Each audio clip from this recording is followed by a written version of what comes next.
Certo, vamos continuar com a dilatação dos líquidos, né, nossa caminhada de estudos rumo ao Enem. O que acontece? Quando a gente pensa em dilatação, a gente sempre tem aquela ideia na nossa mente de que o objeto, quando ele é aquecido, ele vai aumentar de tamanho, vai dilatar. Quando ele é resfriado, ele dá uma contraída e diminui de tamanho. Porém, tem que ter uma relação muito clara na sua cabeça, que é o sólido, o líquido e o gasoso. Como é que esses três estados físicos reagem a isso? Por exemplo, todos eles seguem essa lógica. Porém, quanto mais liberdade as moléculas tiverem, maior vai ser o efeito. Então, no estado sólido, que é quando o objeto, as moléculas estão mais presas, é o menor grau de liberdade que eles têm. Então, é a menor dilatação. Se aquela substância passar para o estado líquido, ela vai dilatar mais, porque as moléculas estão mais soltas e essa dilatação acontece com uma facilidade maior. No estado gasoso, então, é que mais ocorre a dilatação. Quanto você esquentar, o gasoso é o estado onde a dilatação ela é mais visível para a gente. No estado sólido, nem sempre você percebe. Tranquilo? Então, sempre quando a gente tiver um problema de dilatação de líquidos, o que a gente tem que pensar? Primeiro, se o problema vai considerar o recipiente, né, o pote sólido dilatando junto com o líquido. Essa é a primeira atenção que a gente tem que ter. Qual é a segunda? Se for um problema que considere isso, o que a gente vai fazer? Pegar essa diferença, porque se o recipiente dilata e o líquido dilata junto, né, vai ter uma diferença de dilatação.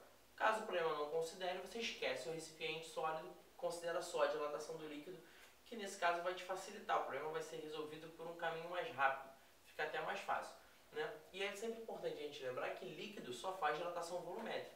Não existe a possibilidade de ter uma dilatação linear de um líquido ou superficial. O líquido normalmente ele dilata um volume como um todo. Tudo bem, pessoal? Então, fica bem atento a esses detalhes. Se considera a dilatação do recipiente ou não, e se o coeficiente que ele te dá é o coeficiente que você precisa. Isso é muito importante. Às vezes o problema fala da dilatação de um líquido dando coeficiente linear. Então você tem que ficar atento nesses detalhes. Vamos lá, vamos ver um exemplo de como é que isso pode aparecer para a gente no Enem. Durante a ação de fiscalização em postos de combustíveis, foi encontrado um mecanismo inusitado para enganar o consumidor. Durante o inverno, o responsável por um posto de combustível compra álcool por 50 centavos o litro, a uma temperatura de 5 graus Celsius. Para revender o líquido aos motoristas, instalou um mecanismo na bomba de combustível para aquecê-lo para que atinja a temperatura de 35 graus, sendo o litro do álcool revendido a R$ 1,60. Diariamente o posto compra 20 ml de álcool a 5 e os revende. Com relação à situação hipotética descrita no texto, e dado que o coeficiente de dilatação volumétrica do álcool é de 1 vezes 10 a menos 3, desprezando o custo da energia gasta no aquecimento do combustível, o ganho financeiro que o dono do posto teria obtido devido ao aquecimento do álcool após alguma semana de vendas estaria entre qual margem das opções? Qual é a ideia? Vamos pensar na dilatação volumétrica, certo? Qual é a equação que a gente vai usar? Que o ΔV, que é a própria dilatação, quanto esse volume muda, ele é o V0 vezes o gama vezes o Δθ. O V0 é o volume inicial, gama, coeficiente de dilatação volumétrico, e o Δθ, a variação de temperatura, certo? Quais foram os dados do problema? Ele compra 20 mil litros de álcool, então a gente coloca o 20. Eu prefiro colocar o 10 a terceira do que os 3 zeros, porque com a outra potência fica mais fácil a gente perceber a simplificação do problema.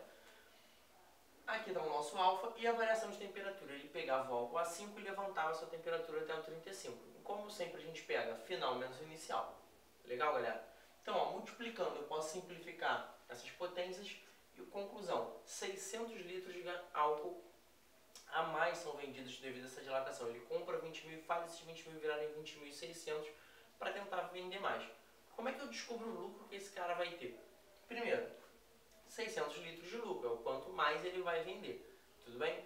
O preço de um litro, R$ 1,6.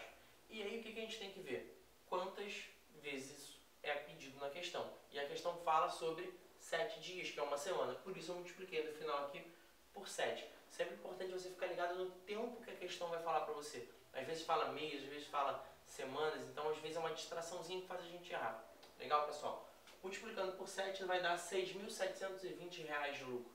Só que aí, dentro da faixa que a gente tem aqui, a melhor opção é a letra D, que fica entre 6.000 e 6.900 esse lucro do revendedor de álcool. Certo, pessoal?